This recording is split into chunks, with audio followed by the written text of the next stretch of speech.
Puluhan oknum pelajar dari 5 sekolah di Kota dan Kabupaten Bogor serta Kota Depok itu masing-masing berasal dari SMK YKTB Kota Bogor, SMK Mekanika Kota Bogor, SMK Yapis Kota Bogor, dan SMK Wijaya Kusuma Kota Depok.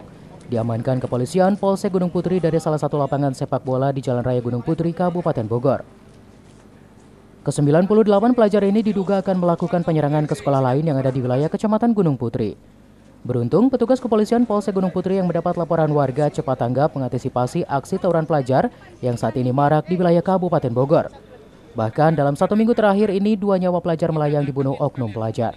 Mereka datang dropping di sini dengan modusnya mau silaturahmi seperti itu, dan kita sudah punya data. Mereka itu memang mau mengagendakan untuk tawuran. Kita data sudah jauh-jauh hari, kita sudah punya data. Ya, itu. Data yang dikantongi kepolisian itu berupa apa, Dan? Ya, berupa data informasi yang valid A1.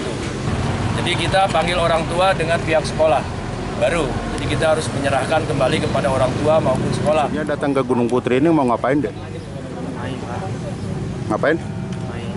Main. Diajak teman ya? Iya. Kok ini bisa kompak 5 sekolahan mau pada ngapain malam-malam? Kurang tahu, Pak. Jawab yang benar. Hah? Kurang tahu. Ada yang ngarahin untuk tawuran ya? Ada udah nginep berapa hari di sini di Polsek Gunung Putri? Baru semalam, Pak. Kapok nggak? Kapok, Pak. Sementara itu, Kapolres Bogor Ajun Komisaris Besar Polisi Andi Muhammadiki yang datang ke Mako Polsek Gunung Putri memberikan pengarahan dan pembinaan kepada puluhan pelajar yang berhasil diamankan jajarannya tersebut. Setelah dilakukan pendataan dan sidik jari serta pemanggilan orang tua dan pihak sekolah, para pelajar tersebut dikembalikan ke pihak orang tua dengan terlebih dahulu membuat surat pernyataan.